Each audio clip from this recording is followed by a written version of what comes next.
Friends, जय माता दी। कैसे हैं आप सभी? उम्मीद करती हूँ आप सभी बहुत अच्छे होंगे। मैं भी ठीक हूँ। स्वागत है आप सभी का एक नए ब्लॉग में। और अभी ब्लॉग की शुरुआत हो रही है फ्रेंड्स सुबह के टाइम से। आज है वीरवार 21 जुलाई 2022 और अभी सुबह का टाइम। तो सुबह सुबह का जो मौसम है हमारे यहाँ का वो आपके साथ शेयर करती हूँ। बने रहिएगा वीडियो में। आज सुबह सुबह ही फिर से बारिश हो रही है। कल भी बारिश लगी हुई थी और आज तो सुबह सुबह से फिर बारिश हो रही है। तो इतनी ज़्यादा बारिश नहीं हो रही है, हल्की हल्की बारिश। तो ऐसे में ना मैंने जो मेरी बकरियां हैं उनको छोड़ दिया है बाहर चरने के लिए और मैं हूँ अपने खेतों के साथ में। ये देखिए इस साइड से हैं हमारे खेत शुरू हो जाते हैं जहाँ से ये तार लगी हुई है और इस साइड को है जंगल।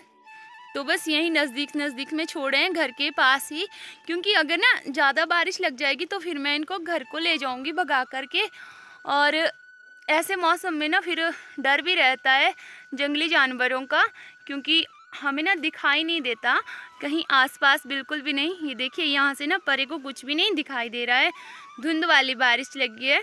और यहाँ से जो पार सामने का जो व्यू आप लोग देखते थे ना वो भी नहीं दिख रहा है और इस साइड को भी कुछ नहीं दिख रहा है। ये ना बॉडी साइड को रास्ता है जहाँ पे हम पानी पिलाने जाते हैं पशुओं को, तो यहाँ भी कुछ नहीं दिख रहा है और इस साइड को भी कुछ नहीं दिख रहा है। और यहाँ पे हमने बोई है खेतों में मक्की, पर मक्की ना अभी कुछ दिखाई नहीं दे रही है, सिर्फ और सिर्फ घास ही घास दिखाई दे रहा है। इतनी ज़्यादा मेहनत की है ना उसके बाद भी ये घास ही दिख रहा है, मक्की कहीं नहीं दिख रही है। और आधी मैं भीग चुकी हूँ। और ऐसे मौसम में ना हमारे यहाँ पे छाता बिल्कुल भी काम नहीं करता है, क्योंकि हमें ना कांटों के बीच में जाना पड़ता है इधर उधर। तो इसके लिए ना मैंने स्पेशल लाई हुई है इंतज़ाम करके, जिससे कि ना मैं ना भीगूँ। मैं तो कहाँ, मैं तो भीग जाऊँगी, बस सिर जैसा बच जाना चाहिए आजकल, बाकी तो भीगते रहते हैं। बरसात का मौसम है और बचने के लिए मैं ये लेकर के आई हूँ। ये है मेरा स्पेशल छाता। इससे क्या होता है ना, इससे जो पानी के छींटे सिर पे पड़ते रहते हैं ना वो इधर उधर को चले जाते हैं। और फिर छाता लेकर के ना हम कहाँ जाएंगे, एक हाथ में छाता होता है दूसरे हाथ में और सामान होता है और ऐसे में जाते हैं हम इधर से उधर, तो फिर कैसे जाएंगे, नहीं जा पाते। इसलिए ना मैंने स्पेशल बोरी लेकर के आई हूँ। ये देखिए। और खेतों का ना बस मुझे लगता है फसल इस बार होगी नहीं, क्योंकि बारिश से पहले होती नहीं है और जब होती है ना तो एकदम से हो जाती है। तो क्या पता अभी आगे का तो भगवान जी जानते हैं। और फ्रेंड्स ये जो मैंने ओढ़ा हुआ है ना, इसको देख के आप बिल्कुल मत हंसना, ठीक है। ये ना एक सरल सा तरीका है हमें बारिश से बचाने का। और ये गांव में ना ऐसे ही करते हैं लोग, क्योंकि गांव में तो आपको पता है कि जो डेली का रूटीन वर्क होता है, गांव की जो लाइफ स्टाइल होती है वो आप सभी लोग जानते हैं कि कैसी होती है। इसमें हमें ना बैठ के तो हम कहीं एक जगह रह नहीं सकते हैं, छाता उठा करके भी नहीं रह सकते हैं। तो ये बस सिंपल सा एक तरीका है जिससे कि ना हम गीले भी ना हो, हम बच भी जाएं बारिश से और हमारा काम भी आसानी से हो जाए।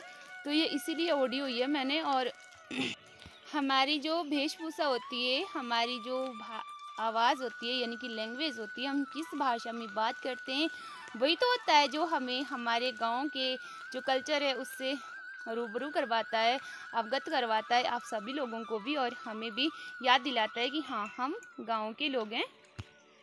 और प्लीज़ अगर आप लोगों को ना मेरी विलेज लाइफस्टाइल यानी गांव की ज़िंदगी पसंद आती है तो प्लीज़ प्लीज़ प्लीज़ आप सभी लोग ना मेरी वीडियो को शेयर भी कर दिया करें फ्रेंड्स। और आप सभी लोगों को पता है हम जैसे हैं सिंपल से हैं, वैसे ही आप लोग हमें पसंद करते हैं। इसके लिए आप सभी लोगों का बहुत बहुत धन्यवाद। और एक बात और बता दूं, जो लोग कमेंट करते हैं ना नेगेटिव वाले कमेंट, तो आप लोगों को मैं बता दूं कि मेरी जो ऑडियंस है वो मुझे ऐसे ही पसंद करती है, ऐसे ही देखना पसंद करती है, ठीक है।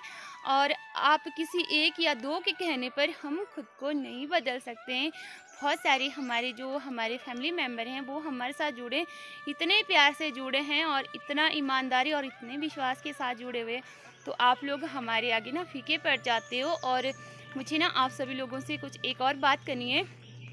मेरी एक बहुत ही प्यारी सी आंटी जी हैं और वो है अमेरिका से, अनु जी हैं, उनका नाम है अनु शर्मा। तो प्लीज़ आप सभी लोग ना उनके लिए बहुत सारी प्रेयर कीजिएगा कि वो जल्दी से जल्दी ठीक हो जाएं, क्योंकि आजकल ना उनकी तबीयत ठीक नहीं है और वो बीमार है और उनकी ना जो लेग्स होती है, उनकी जो पाँव की 2 उंगलियां हैं वो टूटी हुई है। बेचारे उनको ना आजकल बहुत ज़्यादा प्रॉब्लम हो रही है। मैं काफ़ी दिनों से ना उनके साथ बात नहीं हो पा रही थी। वैसे तो मेरी बात होती थी उनके साथ में, पर करीब करीब ना 1 डेढ़ महीना हो गया था, बात नहीं हो पा रही थी, क्योंकि मैं अपने काम में इतनी ज़्यादा बिज़ी थी। कभी खेतों का काम लग रहा था तो कभी कहीं का काम, कभी कहीं का काम। तो अब जा कर के हम खेतों से फारिग हुए हैं। 5-7 दिन हुए हमें अपना जो खेती बाड़ी का काम है उसको कंप्लीट करके। आप सभी लोगों को तो पता ही है। और ऐसे में ना मुझे भी लग रहा था कि मुझे ना उनसे बात करनी है, क्योंकि हो जाता है ना, जब बहुत दिन हो जाते हैं हम किसी से बात नहीं करते हैं, तो ऐसे लगता है कि नहीं यार मुझे उनसे बात करनी है, मुझे उनसे बात करनी है। तो परसों ना उनका कमेंट आया, मुझे बहुत अच्छा लगा, बहुत ही अच्छा। वैसे मेरी वीडियो देखते हैं डेली, पर कमेंट वो कभी कभी करते हैं, और जिस दिन उनका कमेंट आता है ना तो कसम से इतनी खुशी मिलती है, इतनी खुशी मिलती है, मैं क्या बताऊँ आप लोगों को। और फिर बाद में ना मैंने रिप्लाई तो किया उनको, और बाद में ना शाम के टाइम में उनको ना ऐसे ही व्हाट्सएप पे मैसेज करी थी कि आंटी जी आप कैसे हो। तो जब मैंने उनके बारे में सुना ना मुझे बहुत बुरा लगा, बहुत बुरा। और आप लोगों को बताऊं ना मैं कि अगर ना मुझे किसी ने एक वो हो गए, अनु जी हो गए, और एक दीपा आंटी जी हैं, और एक मेरी मम्मी है, मैं इनको ना अपनी माँ के जैसे मानती हूँ। आंटी जी हैं, मुझे अमेरिका से देखते हैं, पर मुझे ना कभी ऐसे नहीं लगा कि वो अमेरिका से हैं, क्योंकि मुझे अपनी बेटी की तरह प्यार करते हैं और मुझे अपनी बेटी की तरह समझाते हैं। और उनका जो समझाने का तरीका है ना वो बिल्कुल सेम टू सेम मेरी मम्मी की तरह है। तो मैं उनको ना अपनी माँ की तरह दर्जा देती हूँ। और आप लोगों को भी बोलूँगी कि प्लीज़ प्लीज़ उनके लिए दुआ करना, वो जल्दी से जल्दी ठीक हो जाएं, क्योंकि आप सभी लोगों को पता है फ्रेंड्स, दुआ में ना दवा से ज़्यादा ताकत होती है। और मैं भी अपने इष्ट देवता से प्रार्थना करती हूँ कि वो जल्दी से जल्दी ठीक हो जाएं, क्योंकि अभी वो कह भी रहे थे कि मेरे ना दर्द होती है। और वैसे ही आजकल तो बरसात का मौसम चला ना, इसमें तो वैसे भी बीमारियां पहले ही अगर हमें जकड़ लेती ना तो कई दिनों तक ठीक ही नहीं होती है। और किसी ने कल मुझे ना कमेंट करके पूछा था कि आपका नंबर मिल सकता है, और सेम कमेंट परसों भी आया था। तो मैं आपसे कह देती हूँ, मैं पहले भी कई बार वीडियो में कह चुकी हूँ और फिर से कह रही हूँ कि प्लीज़ आप फ़ोन नंबर मत मांगिए, क्योंकि हम किसी को अपना फ़ोन नंबर नहीं दे सकते हैं। यूट्यूब पे हम नंबर छोड़ भी नहीं सकते हैं। आपको पता है कि ये जो है ये कम्युनिटी गाइडलाइंस के ख़िलाफ़ है हमारे यूट्यूब की तरफ से। तो ना हम आपको अपना नंबर दे सकते हैं और ना ही आप लोग वहाँ पे अपना नंबर छोड़िएगा, क्योंकि हो सकता है आपके साथ कल को कुछ भी हो जाए तो फिर आप एक विलम ये करोगी कि हमने वहाँ पे नंबर छोड़ा था। और मेरा फ़ोन नंबर तो आपको मिलने से रहा। हाँ, अगर हो सकता है आप लोग मुझे इंस्टाग्राम पे या फेसबुक पे फॉलो करना चाहते हैं तो आप मुझे कर सकते हैं, ठीक है। बाकी फ़ोन नंबर मैं आपसे नहीं दे सकती हूँ, और पर्सनली भी मैं आप लोगों से बात नहीं कर सकती हूँ, ठीक है। कि मैं अगर इस तरह से मैं किसी को नंबर दूंगी ना तो आज एक मांगेगा, कल दूसरा, परसों तीसरा, और मैं आप लोगों से कितनी बात करूंगी, कितनी बात कर पाऊंगी, नहीं कर पाऊंगी ना। हर एक इंसान से बारी बारी में बात नहीं कर पाऊंगी। इसके लिए मैंने सोचा है कि आप लोग क्या कहते हैं, मैं किसी एक दिन ना लाइव आ जाऊंगी। आप लोग जो चाहें मुझसे बात कर लीजिएगा, पूछ लीजिएगा, और क्या आपके सवाल है, क्या आपके जवाब है, मैं वहाँ पे आपको दे दूँगी। मैं खुद सोचती हूँ कि मैं लाइव आऊँ, पर पता है क्या होता है फ्रेंड्स कि लाइव आने के लिए भी ना टाइम चाहिए होता। और जब मैंने कंटिन्यू ना 6 महीने लाइव करी है तो उसके बाद ना मैं बोर हो गई हूँ इस लाइव से। तो सच्ची में कौन लाइव करे यार, क्या झंझट होते हैं। मैं बहुत सारे लोगों को देखती हूँ तो मुझे अपनी याद आती है कि नहीं, मैंने तो वो मजबूरी में लाइव की थी, मुझे करनी पड़ी थी उस टाइम, क्योंकि मुझे 4000 घंटे चाहिए थे। पर अब मैं लाइव करने की सोचती हूँ ना तो मुझे बहुत दुख होता है कि नहीं यार मुझे नहीं करनी। वो मतलब पुराने वाले दिन ना मुझे याद आ जाते हैं, इसलिए लाइव करने के बारे में नहीं सोच पाती हूँ। पर हाँ, आप लोगों से एक प्रॉमिस करती हूँ कि अगर मेरे ना 10K सब्सक्राइबर कंप्लीट हो गए तो मैं स्पेशली आप लोगों को स्पेशली लाइव करूँगी उस दिन। तो प्लीज़ जल्दी से करवा दीजिए ना 10K सब्सक्राइबर्स आप लोग। बस यार और कुछ नहीं होता, हमें व्यूज़ हमारे वहीं के वहीं रहते हैं। पर ऐसे होता है ना, जब हम देखते हैं ना अपने सब्सक्राइबर तो हमें अच्छे लगते हैं वो, कि नहीं यार हमारे भी 10K सब्सक्राइबर हो गए। तो इसलिए कहते हैं अभी बहुत सारे हैं।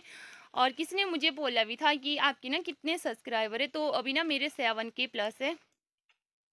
तो अगर आप मेरे 10K सब्सक्राइबर करवा दोगे तो प्लीज़ मैं ज़रूर लाइव आऊँगी। और मुझे पता है आप लोग ये काम करते हो और करोगे ईमानदारी के साथ, जैसे मैं करती हूँ ना, है ना। तो कभी कभी ना मैं बातें करने के लिए आ जाती हूँ आप लोगों के साथ में, क्योंकि जो डेली का रूटीन वर्क होता है ना वो तो मैं डेली दिखाती हूँ कि मैं ये कर रही हूँ वो कर रही हूँ, पर मुझे ना आप लोगों से बातें करने के लिए कुछ टाइम चाहिए होता है यार। मैं बोर हो जाती हूँ, तो मुझे ऐसे होता है कि नहीं, आप लोगों के साथ में बैठी हूँ, बातें कर रही हूँ। जब भी कैमरा उठाती हूँ ना, कैमरे के सामने बात करने लगती हूँ, तो ऐसे ही लगता है कि मैं आप लोगों के साथ में बात कर रही हूँ। तो बस इसलिए मैं बातें करने आ जाती हूँ कभी कभी। और कई लोग मुझे कहते हैं कि आप ना बातों को घुमाते हो फिराते हो, तो ऐसा कुछ नहीं है भैया। जो समझदार लोग हैं ना, जो यूट्यूब पे काम करते हैं या अदर लोग हैं, उनको पता है कि जो ब्लॉगर की जो लाइफ होती है ना वो कैसी होती है, ठीक है। और उसे ना अपना जो चैनल होता है उसके बारे में क्या करना क्या नहीं करना वो अच्छी तरह से जानता है, ठीक है। और क्या पता, कई बार जो मैं दिखाती हूँ आप लोगों को या मैं बोलती हूँ, क्या पता वो मेरी मजबूरी होगी या मैं मजबूरी में बोलना चाहती हूँ या नहीं बोल पाती हूँ। तो प्लीज़ आप लोग ना समझने की कोशिश किया करें यार, थोड़ी सी। इस तरह से किसी को ना गलत फिल्म मत लगाया करें यार, प्लीज़ प्लीज़ आपसे रिक्वेस्ट करती हूँ। और हाँ, अब चलती हूँ, बहुत हो गया। फिर बोलोगे कि बहुत ज़्यादा बातें कर ली आपने। फिर मिलते हैं आप सभी लोगों से एक नए ब्लॉग में नई उम्मीद के साथ में। तब तक के लिए आप सभी लोगों को मेरी ओर से जय माता दी, बाय बाय। सबको अपना खूब सारा ध्यान रखिएगा।